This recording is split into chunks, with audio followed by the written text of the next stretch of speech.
If you work with large spreadsheets in LibreOffice Calc, printing can get confusing fast. Once your table stretches across multiple pages, it becomes hard to keep track of what each row belongs to. That's where repeating columns on printed pages comes in. And in this video, I'm going to show you exactly how to do it in LibreOffice Calc, step by step. By the end, you'll know how to make sure your important column stays visible on every printed page, which makes your reports easier to read and much more professional. If this tutorial helps, be sure to hit the like button and subscribe for more quick LibreOffice tips and software tutorials. Alright, let's jump in.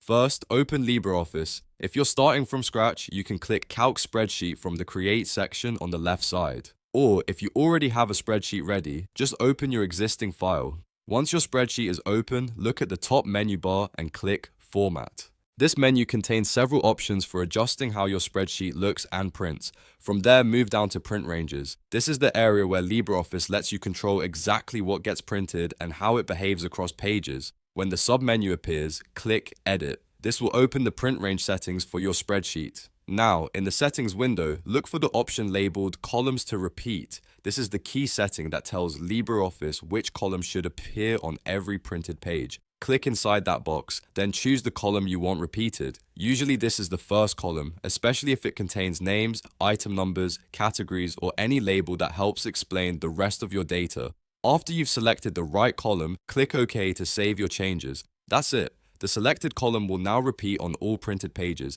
making it much easier to read your spreadsheet when it spans multiple pages. This is especially useful for invoices, lists, reports, attendance sheets, inventory logs, and any table where you need context on every page. If you ever need to double check it, you can go back to Print Ranges and edit the setting again anytime.